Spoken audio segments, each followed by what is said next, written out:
on other podcasts, and it's like, the first discussion you hear is there's a big gap in quality. You're up against a multi-million dollar, owned by a billionaire. You've got multiple players. You've like I said to JB in my tweet, I said, he was criticising Celtic's performance and saying this isn't good enough, and I was saying, well, there's not a lot we can do, because two of the guys that scored the goal are worth over 300 million euros or pounds. So that's excuse me, that's my reminder to go and pick my son up from school. I'm obviously not doing that. That value alone, in excess of 300 million euros and pounds for two players, it's insane. And if that doesn't speak volumes to what you're up against, then what other arguments fall flat? You look at the bench. Did you see who Paris Saint-Germain has on the bench? They've got guys like Di Maria and other household names on the bench. I mean, Di Maria. Okay, Di Maria isn't the most amazing player in the world. He's not what he was, but he's a quality player, and they've got him on the bench. They've got other guys on the bench that are far.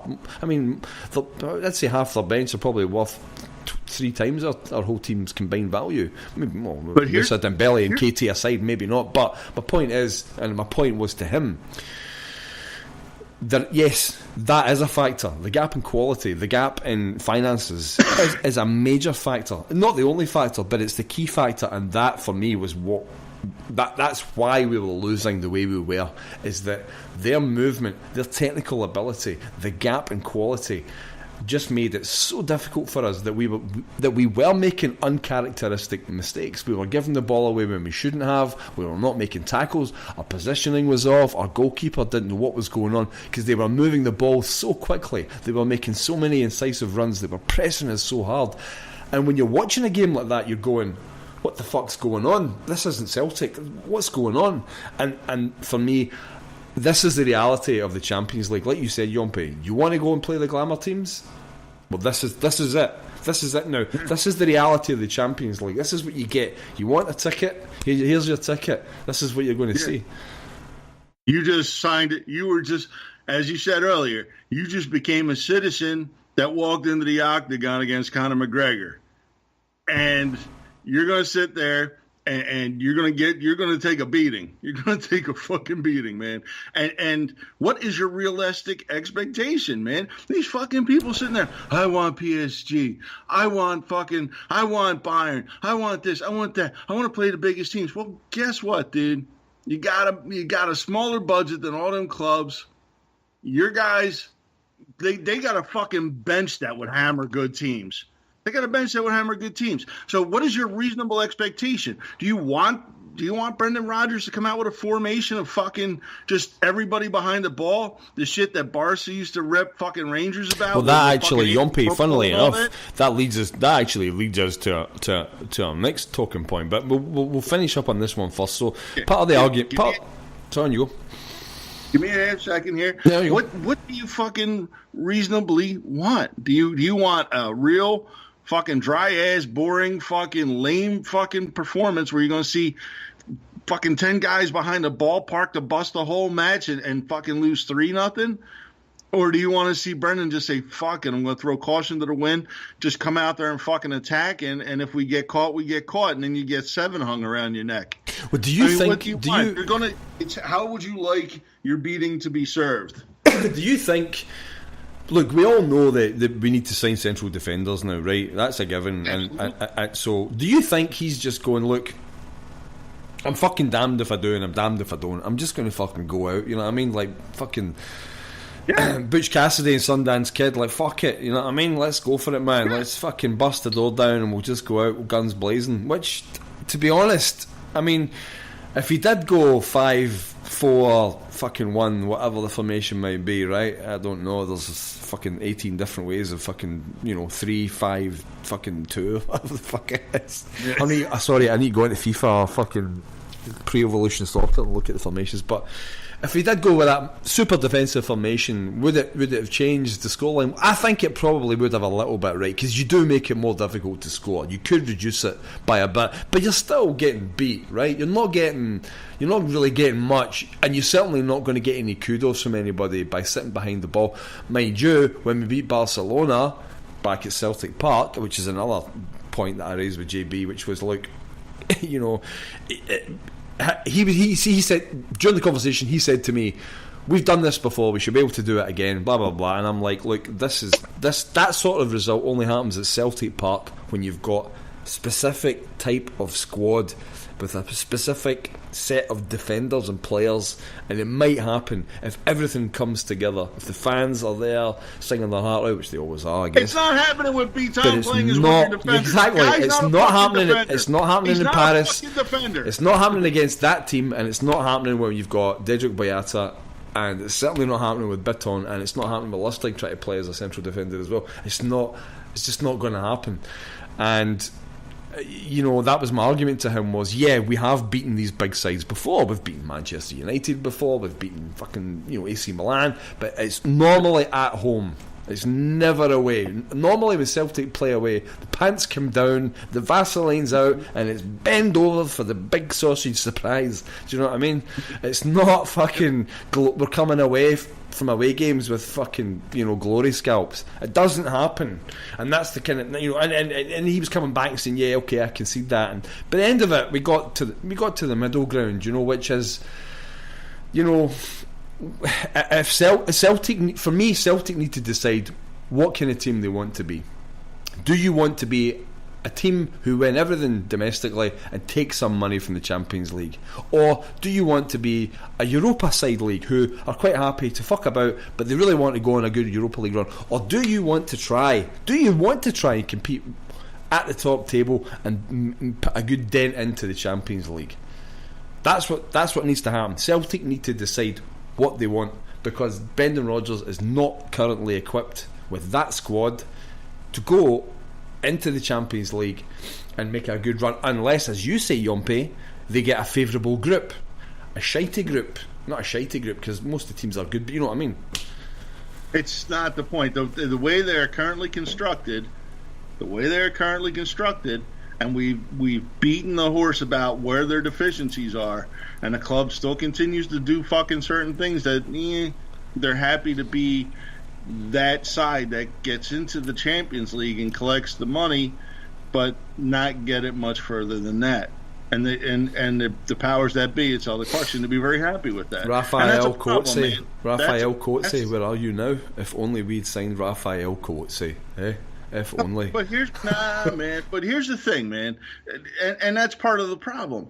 We know how much they've made, not just off sold players, but off of Champions League appearances and stuff, and getting their fucking money rounds. Merchandise as well, Yahmpy. Merchandise is up. Fuck, since Brendan Rodgers came in, man, they're selling fucking shirts. Yeah. They're selling books, DVDs. I mean, they must be fucking making money hand over fist now. Here we go into the money discussion, and it sets the cat amongst the pigeons when you start talking about money. You know that. The point is you can't sit there with a straight face and say what they've had in Central Defence and everything and say that they're totally committed to winning in the Champions League. You can't do it.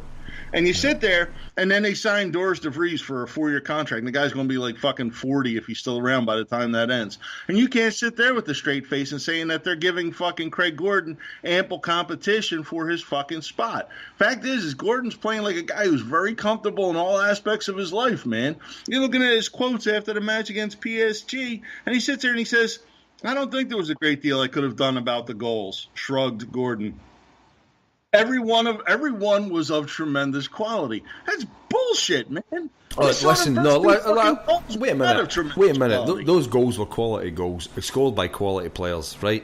Scored by quality players, but they're fucking goals he could have stopped. Yeah. Both are true. Yes, both are true. It's not a tremendous quality goal if a guy can make a fucking play on it. Doesn't matter though. He did all the right things. Look at that 1-2 for the first goal. It was perfect. But a 1-2 into the box, should Celtic be seen that coming? Michael Lustig's covering the right hand side.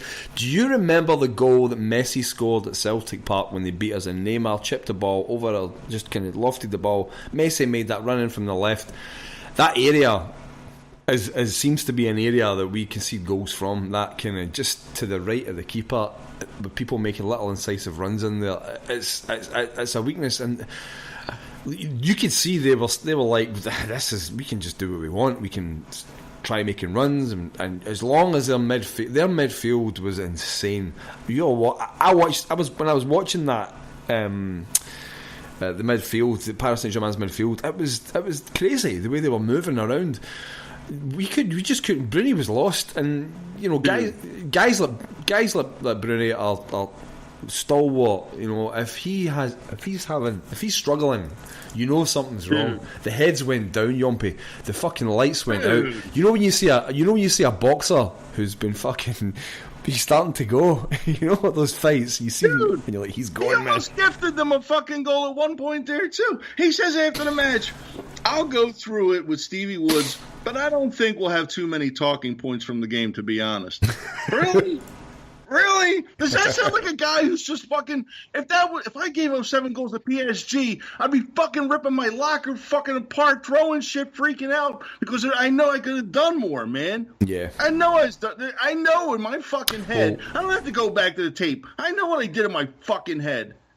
Well, you know what, Yahmpy, is funny because they are apparently looking for a keeper. They signed Doris to a 4-year contract. What keeper? Nope, that's the rumour that's going around, is that he's on the lookout for another keeper in January. Not to replace Gordon. But how old is Gordon now, Yahmpy? Tell me how old he is. 33 or something, 32, 33. So they need someone. Doris isn't going to be it, but they don't have a. But they need a replacement, and they need to do that now. Does he sound like a guy who's really upset after that fucking match? No, he didn't sound upset. He's trying to be calm and stuff because he played like shit. With but he'll take his lead. He takes his lead from Brendan, and look at what Brendan said. Brendan said, "Look, that result was due to a gap in quality. That result was due to a gap in technical ability." That was the comment that he made. He was talking about, and because the French reporter asked him, she said, "Is there Celtic lack technical ability? Right, their technique isn't good." And he said, "Well, actually, my team are technically pretty good. What's happening is you have a team of probably the best players in the world, bought by a billionaire Arab, and who flaunted the financial fair play rules." Well, we'll get to that later, because that's another point I want to make, and I didn't make it on Twitter, but I was going to make financial fair play. I mean, hold on. So he said to her, "My team is actually technically pretty good. What you're spoiled every week by the technical ability of some of the best players on the planet," and that I'm afraid is the biggest factor at work here. Yes, Brendan's formation could have been slightly better. Yes, we've got defenders that get found out at that level, and we know what they are. And yes, some people didn't play well, no doubts. But the overriding factor for that humping, for turning around and getting pumped 7-1, is mainly down to money. And that is why I have a problem with the UEFA Champions League. It's getting worse every year. People go back to games when we beat Man United and when we beat Barcelona. And now, that wasn't that long ago, but it's football is moving fast. The money that is in the game now is insane. When you've got a 19 or 20-year-old Mbappe going for 100 million.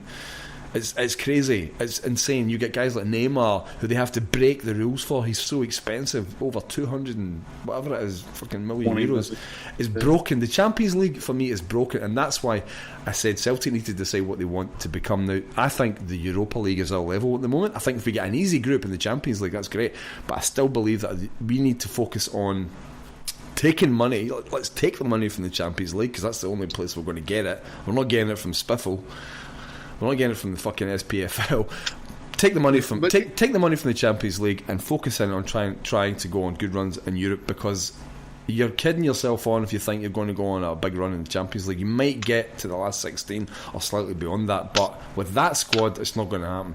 We need some replacements, especially in central defence, and even then with those replacements, the amount of money involved in bringing top quality players into these big sides, as we can't match it. You just can't do it. It's fucking impossible. It's fucking really. You know what? You love Celtic with all your heart. and it's tough to watch that, man. All the fans get hyped about it, and you want to see the club do well and everything, but you don't want to see Celtic on the end of something like that. Now, I'm not saying you always aim for Champions League, man. That's the creme de la creme.